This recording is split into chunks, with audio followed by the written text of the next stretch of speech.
जय श्री राम। राजत राज समाज महु कौशल राज किशोर, सुंदर श्यामल गौर तन विश्व विलोचन चोर, लखन सिया राम जय जय राम। सुंदर सांवले और गोरे शरीर वाले तथा विश्व भर के नेत्रों को चुराने वाले कौशलाधीश के कुमार राज समाज में इस प्रकार से शोभित हो रहे हैं। सहज मनोहर मूर्ति दो, कोटि काम उपमा लघु तो, शरद चंद निंदक मुख नीके, नीरज नयन भाव तेजी के। दोनों मूर्तियां स्वभाव से ही बिना किसी बनाव श्रृंगार के मन को हरने वाली हैं। करोड़ों कामदेवों की उपमा भी उनके लिए तुच्छ है। उनके सुंदर मुख शरद पूर्णिमा के चंद्रमा की भी निंदा करने वाले, उसे नीचा दिखाने वाले हैं, और कमल के समान नेत्र मन को बहुत ही भाते हैं।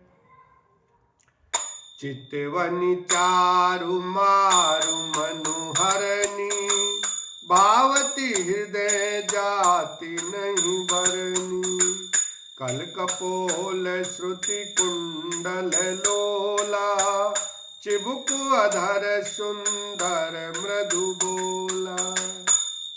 सुंदर चितवन सारे संसार को के मन को हरने वाले, कामदेव के भी मन को हरने वाली है।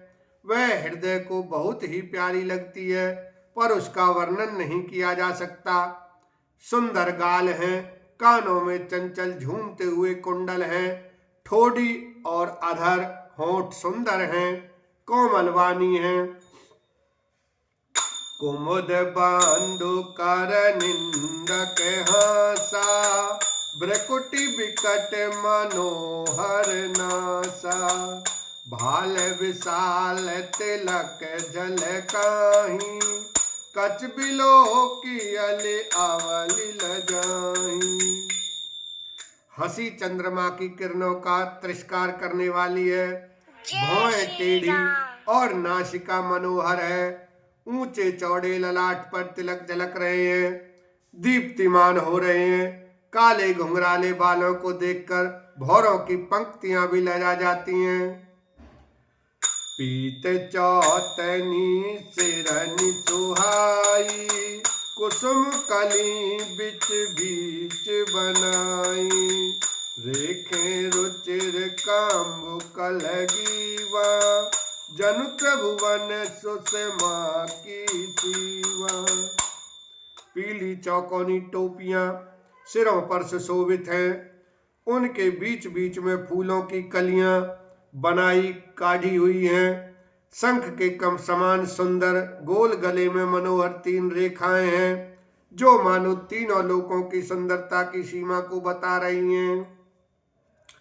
कुंजर मणिकंठा कलित ओरनि तुलसी का माल, वृषभ कंद केहरी ठवनी, बल निधि बाहु विशाल, लखन सिया राम जय जय राम। हृदयों पर गज मुक्ताओं के सुंदर कंठे और तुलसी की मालाएं सुशोभित हैं। उनके कंधे बैलों के कंधे की तरह ऊंचे तथा पुष्ट हैं। एंड खड़े होने की शान सिंह की सी है, और भुजाएं विशाल एवं बल की भंडार हैं। कटितु नीर पीत पट बांधे, कर सर धनुष बाम बर कांधे, पीत जाग्य उपबीत सुहाए, नख सिख मंजू महा छवि छाए। कमर में तरकस और पीतांबर बांधे हैं, दाहिने हाथों में बाण और बाएं सुंदर कंधों पर धनुष तथा पीले यज्ञोपवीत जनेऊ सुशोभित हैं। नख से लेकर शिखा तक सब अंग सुंदर हैं, उन पर महान शोभा छाई हुई है। देख लोग सब भय सुखारे, एकटक लोचन चलत न तारे।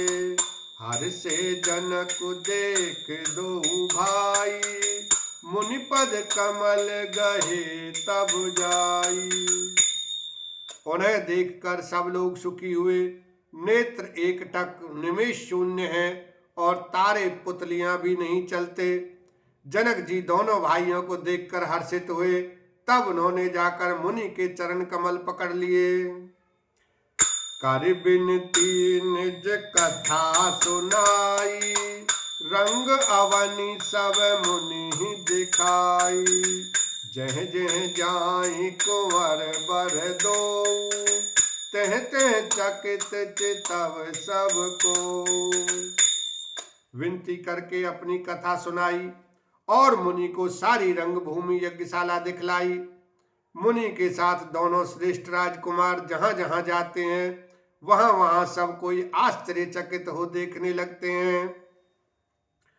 निज निज रूप राम सब देखा, को न जानु कछ मरम विशेषा। भली रचना मुनि नृप सन कहेऊ, राजा मुदित महासुख लयऊ।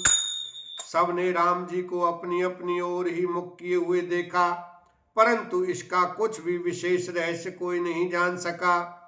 मुनि ने राजा से कहा, रंग भूमि की रचना बड़ी सुंदर है। विश्वामित्र जैसे निष्प्रिय वृक्त और ज्ञानी मुनि से रचना की प्रशंसा सुनकर राजा प्रसन्न हुए और उन्हें बड़ा सुख मिला।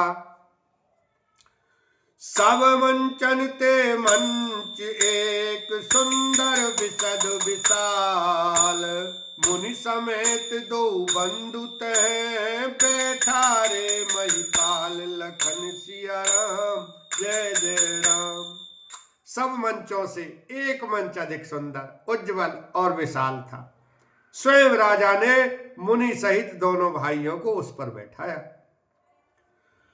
प्रभु ही देख सब नृप ही है हारे, जनुरा केस उदय भय तारे।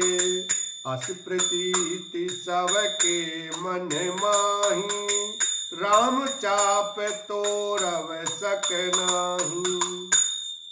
प्रभु को देखकर सब राजा हृदय में ऐसे हार गए, निराश एवं उत्साहहीन हो गए, जैसे पूर्ण चंद्रमा के उदय होने पर तारे प्रकाशहीन हो जाते हैं। उनके तेज को देखकर सबके मन में ऐसा विश्वास हो गया कि रामचंद्र जी ही धनुष को तोड़ेंगे, इसमें संदेह नहीं है। बोलो सियावर रामचंद्र की जय। उमापति महादेव की जय।